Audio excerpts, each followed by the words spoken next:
Hey everyone, my name is Tyler, and welcome back to the St. Saviour's Virtual Youth Group.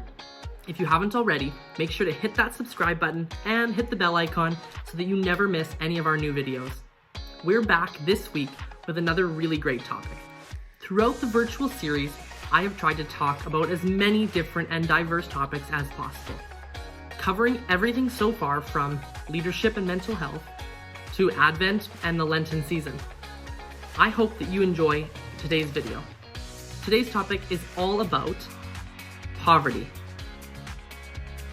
Now, the first thing I always will say when talking about poverty is that it is an extremely complex topic. There is no way that we will ever cover everything that there is to know about poverty in this short 20-minute video. The hope is that you will get a real perspective of what it is like to work in a community that deals with poverty.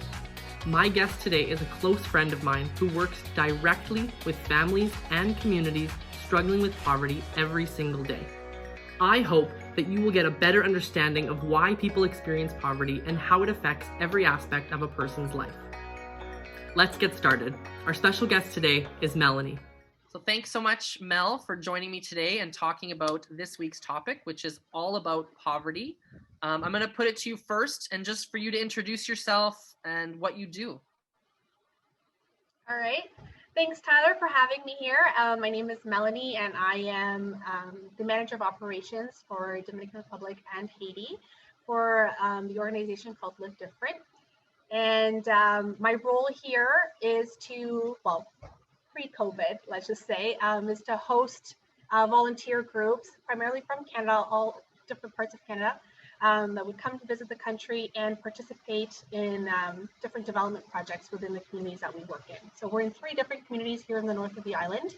And primarily we work on housing projects in these impoverished communities, always working through our community leaders, looking for them for their guidance and having the volunteers actually participate in these projects. So they'll fundraise back home, they'll come here, and it's all about the engagement that they have with the locals, the community members, the families that are benefiting from the projects. And, there's an educational component as well, where we do have debriefs with them and having discussions about poverty, sustainable development and different topics. And it's all about instilling in our volunteers kind of this experience or this teaching on living a life of compassion and service to others, right? So it's an awesome program and I love what I do. It's great because I get to work really close with the communities and see the value that it brings to them when they're getting a new home, for example, and how that's life-changing for them. And then the beauty that I get to see too from our volunteers in the experience that they come down here for that kind of 10-day experience and see the value that they get and how life-changing it is for them for when they go back home, right? And a lot of what we teach as well is what do you do once you have that experience here on the ground and get immersed with, the culture, the people, and really what poverty is like, right? Because you're kind of living it in a sense, or you get a little bit of what it's like for them.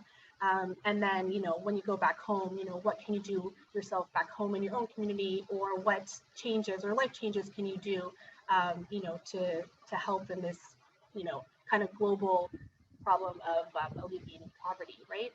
Right. So I do love my job. I've been here for about 2.5 years now with LiveDifferent. Yeah, and I knew that's why I wanted to talk to you today. I know you have extensive experience living on the island in the Dominican, working in these communities. That's obviously how we know each other. I've talked lots about LiveDifferent on here. I'm currently in Mexico working with LiveDifferent. Melanie is in the Dominican, and we met in the Dominican and have worked together down there doing house build projects and lots of other things. And those debrief sessions, we've led them together. And one of the main ones that we always talk about is poverty. That's one of the first ones we do. And I know the first thing we always say is that poverty is such a complex topic. There are university courses for years about this topic. And I think we're always learning more and more about poverty, and we can never kind of stop getting educated on poverty and what that means in different parts of the world. Mm-hmm. And so So because of your experience, I know we're going to talk a little bit about the pandemic, not completely, but in your experience living in a developing country during a global pandemic, what has that been like?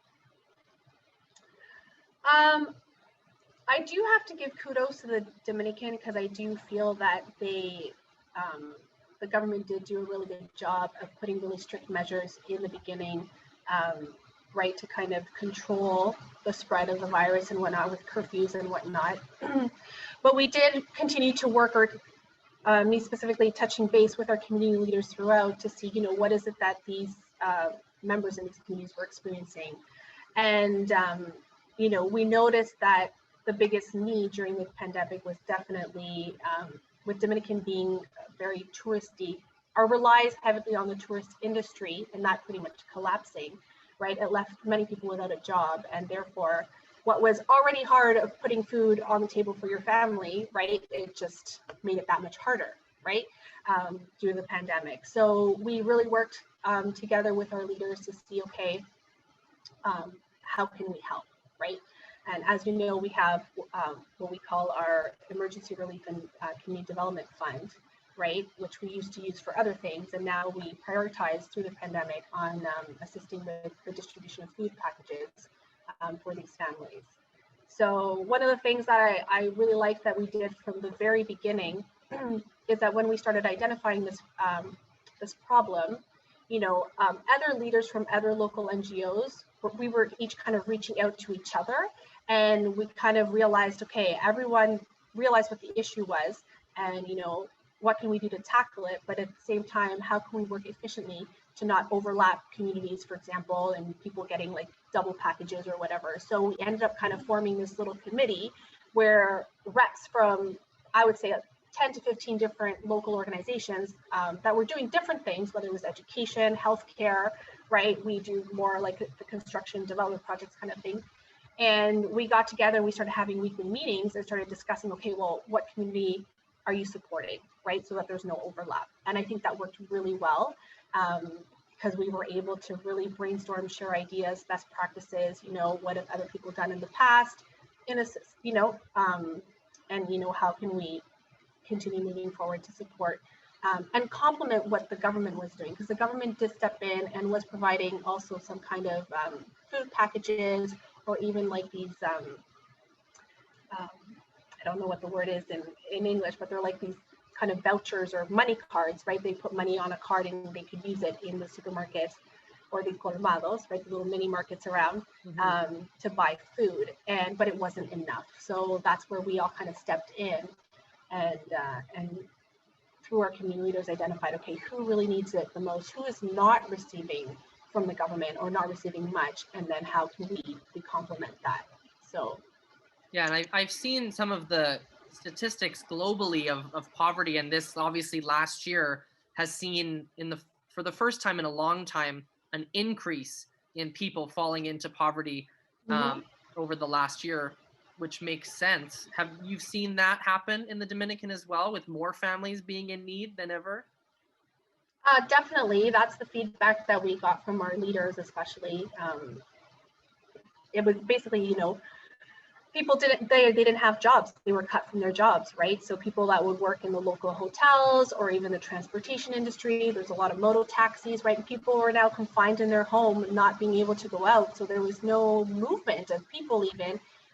There was no movement of money, and yeah, it was a tough time. But I think the beauty in when we did do these projects, something that I realized, and I thought it was a beautiful thing, is that we did our best to cater to those that needed the most. But like any project, you can't cater to everyone, right? Like where does it stop? Where does the need end? Right. And what I thought was beautiful is that if we did miss, which obviously wasn't on purpose, but if we did miss people in the community that did need, I did hear stories afterwards of how they were sharing amongst themselves. And I thought that's just beautiful, right? We helped how we could, and then it was up to them to kind of share, the food, this extra food that was in the community with each other. And I thought that was really cool. Yeah. Well, pandemic or pre-pandemic, there's always going to be need, right? Hmm. That's one of the other things that we talk about poverty is it's sometimes so complex because it seems like there's no end in sight, right? It sometimes seems so much bigger than we can even wrap our mind around, right? I think that Hmm. that's one of the hardest things is that it doesn't seem like a problem that has a clear solution. Right, right. No, you're right. One of the things that I like when we talk about it in the debrief, and again, this is kind of my personal opinion, just in my experience of volunteering and working in this field for so long, is like to break that poverty cycle, which does seem impossible. I think two things that are strong contributors is increasing education and finding ways like increasing means of employment. Like I just think like those two things are so key when it comes to really hitting the root cause, Yeah. right? Yeah, especially the education piece because you know if you think of also these kids that are at home with parents that don't know how to read and write, that don't have a proper education, right? So they're not passing, education down either in their own home or maybe being on top of their studies the way they should be, right? There's a lot of, this notion of, oh no, my child should be working and making money to help put food on the table as opposed to seeing the value of education, right? So it's changing the mindset of, the elderly people and then also um, educating the youth on the importance of education. And at the end of the day, that's what's going to help the family overall if they do become, educated professionals and, can find a job and then support themselves and their family. I think that's kind of hitting or tackling more of the root cause. Yeah, for sure. And I think you would agree, and you've seen this and I've seen this in Mexico as well, but that it is happening, right? I know it's sometimes Yes. hard to see as an overview for people that aren't in the communities or in the countries, but it is Mm-hmm. happening. And so there has been a lot of positive things that have Yes. happened in the last 5 years, 10 years. I know from my experience, I've seen Mm-hmm. families really change their perspective on education and Yep. really find that value and say, okay, no, my kids are going to finish high school because it's going to help them in their future. And I Yeah. have seen it. It's little by little, but it's there. Yeah, no, I definitely agree. And I think the community leaders too play a big role in that, in promoting that and really pushing for that, right? Yeah, for sure. So when we think of a family, and we can think of a family in the Dominican because that's where you are in your experience, but I think we've talked about it a little bit, but what are some of the effects of poverty? Like what are some of the things that get affected in their life? Very good question. So it's kind of a ripple effect, right? It affects so many things, right? So, when you don't have the stable income, right? Because when we talk about poverty, right, in this context, we're talking about lack of resources, right, or economic resources. Hmm. Um, then healthcare becomes an issue, right? Because you can't afford the medication or you can't afford the doctor visits or you can't even afford the transportation to get to a clinic, which is very, very common, Right. right? It affects education, right? Again, the simple thing of getting to school or paying for the uniform or for the books or for the school. Um, a lot of times to even the environment that they're in, like their own household environment, right? If they're a lot of families that we build housing projects for, right? They suffer from leaky roofs where, you've seen it time and again, Tyler, where, it rains, a simple rain shower is just like detrimental, right? So think of the kind of environment that these kids are in where, having even a dry space to do your homework or to do your schooling, right? It interferes. Um, we talk a lot in our debriefs too about security, right? So these homes are not stable. So, right, the husband who needs to work at night, right, not feeling comfortable leaving their families back home in places that don't have a lock, that the wood panels are rotting, right? Anyone can go and break in, right? Which has happened. We've heard of cases where that's happened too. So their sense of security is affected as well. I'm I trying to think think I what think you're else. right in saying it is a ripple effect, right? It just Mm-hmm. and it just one thing ends up affecting another, and it's a lot of the things that we probably take for granted, right? Like, and like you said, we think, okay, it probably affects their health and it probably affects their education, but if you even go back, you said the transportation, like if you can't even get to school, how could you expect to get an education? If you can't even get to the hospital, how do you ever expect to get treatment or help or medication? Right? So something like that most people wouldn't even think about. And I know that that's one of the things that the organization that we work with, LiveDifferent, has helped in so many ways with people with this development fund of being able to bring people to the doctor or help people get to a job interview or something, because it's just that one little hurdle that they can't get over on their own lots of the time. Yeah, no, for sure. I think another interesting thing that people don't think about, but even just the family dynamics or even your own privacy in your own house, like we're talking about these small spaces where you have a couple with like 3, 4, 5 or more kids all sharing, the same space, same bedroom, right? What does that do to the couple, right? Or what are the kids seeing? There's so many things. So it's just I think it affects family life too, for sure. Yeah, it does. It affects every aspect of their life, and in so many different ways. On an opposite, a positive note about it, what have you seen are some key factors that have helped people make that transition out of poverty? Like, what have been some of the stepping stones that you've seen families, develop in order to get out of that position? Yeah, no, that's really good question. I think, just even the projects that we do, right? So we're providing a home, okay? We're not providing, education, but indirectly we kind of are, because now we have a safe and dry place for, children to be paying attention to their schoolwork, doing their homework at home. Now, let's just say, to give you an example, the family who's bringing income to the household maybe doesn't have to spend their money on housing repairs, for example. Okay, so now that frees up money for paying for a school uniform or shoes so that the kids can go to school.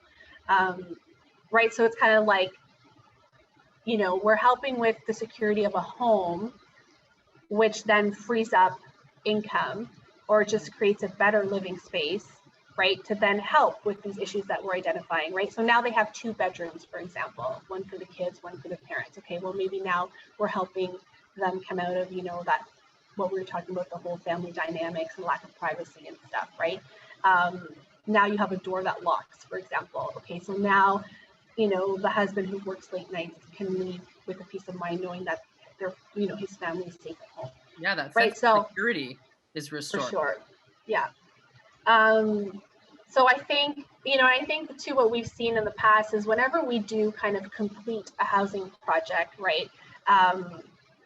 When we have our celebration day, it's always interesting when we come back and visit how they make it their home, right? And then they kind of have a sense of pride of, okay, this is where I live, having people over, and just like, then they kind of have that notion like, oh, I kind of want to save for like this curtain that I want to put up over here, right? Or like different things that they kind of want for their house. So it does change the mindset, I think, too, of the families, and it kind of gives them kind of more hope. It gives them more peace of mind. And then now they don't carry the burden of, my house is, leaking and it's crumbling, or, that weight is lifted, and now they can focus, on maybe other issues and have more of a means to spend time or their income on those other things. Yeah, that's awesome. I think, everything we talked about, about what affects families, what causes poverty, what are some things that you've seen, to help them get out of poverty. It's hopefully giving people a bit of an understanding about what life is like for some of these people, that we've had the opportunity to get to know and work with and walk alongside. It's not something that most people can say that they've done. I think that often poverty seems like a very foreign topic, right? And I think Mhm. that, even just touching back on the pandemic for a second, it's been really heartbreaking to see people complaining about, being stuck at home, and complaining about, you know, just things like, oh, well, I've watched everything on Netflix, or I've, done this, or, oh, we've ordered out from every restaurant in town. So now, what do we do next? And Mhm. some of those kind of comments that I've seen online and heard from people, and we know people who do not have the luxury to Mhm. be in lockdown, to stay at home for weeks on end, accepting government checks and waiting for this Mhm. to be over, right? And for it to be safe to go out. And I think that that's been really, really eye-opening for me, and I maybe for you as well, just how much these families are struggling at this time, Mhm. and how much this is affecting their life way more than it's affecting lots of people's lives back in Canada and Mhm. the US specifically. Yeah. No, I agree. I agree. Um, yeah, and I think the struggle too is kind of like everyone's in that same boat of like, when is it going to end? Where is the light at the end of the tunnel, right? And it's yeah, it's tough. It's just a tough situation for everyone, but more so for these vulnerable communities that we work in for sure. So before we finish, do you have any last thoughts or comments or things that we should remember about poverty, about this topic, before we sign Sorry, off? one other thing that I didn't bring up in your last question about how the community or how we've seen them kind of coming out of poverty. And so one point that I failed to mention is the importance of different programs. So I'm going to talk specifically in Nuevo Renacer, which is one of our longest communities that we've been working in, right, with our leader, Sandra. Apart from housing projects, she's gone ahead and done a lot more in terms of different programs like the Boys and Girls Clubs. There's a dance studio, there's the clinic, the church, the school, right? And I think too, like just that brings so much value to the community as well, and lifts them out of that kind of state of poverty, because now these kids have options of different things to become involved with, Yeah. right? Where they're not really out in the streets or doing other things or being influenced by, drugs, alcohol, et cetera, et No, cetera. for sure. Right. So I think there's huge value in what that brings to the table when you have a strong leader that really instills these programs for these youth to get involved with. So Yeah, the value is huge. I've seen that in every community I've ever been in. When you give the youth especially, but even the adults, but the opportunity to be active, a part of a team, have a for sure. creative outlet, express themselves, Yes. be busy, Yes. it makes such a difference. It gives people such an opportunity to, be themselves, to grow, to learn new skills, Mm-hmm. and just to thrive, the way that so many people take for granted, that we have all of these opportunities, Mm-hmm. to go to dance classes, to go to sports events, and to participate on team things like Yeah. that. But you're right, those programs, that makes all the difference, I think. Mm-hmm. Yeah. No, for sure. Awesome. Well, thanks so much, Mel, for talking with me today. No problem. Thank you so much for having me here. Thank you so much again to Melanie for joining me today to talk about this very important topic. I have had the pleasure to work alongside Mel down in the Dominican, and I was so happy when she agreed to connect and discuss poverty with all of us today. As Melanie and I talked about, poverty affects every aspect of a family's life. It affects their health and their safety, their family dynamic, their education, but also their mental health. One thing that can help a family take a step out of poverty is a safe home. And that is what LiveDifferent, the organization that Melanie and I work with, aims to achieve, helping families with a hand up towards a better future. I have had countless experiences with families months or even years after connecting on a build project, and they have had the chance to turn their life around. They have made the effort to keep their kids in school. They've been able to save up to continue developing their land and their property. Families aren't as worried financially if a medical need arises unexpectedly. And so many families have a renewed motivation and sense of hope. Poverty sometimes seems like an unsolvable problem that is beyond our reach. In some ways, it is, Will we ever solve poverty? Maybe not.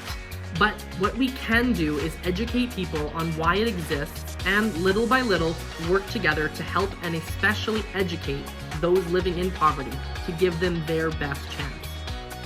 I really hope that you learned something today, and I hope you continue to explore this topic even further. Let me know if you ever want to know more about LiveDifferent, the work that we do, or about working internationally in a developing country. That's all for today. Don't forget, subscribe to our channel, click the bell icon and the subscribe button so that you never miss a video. Stay safe, and we'll see you next time.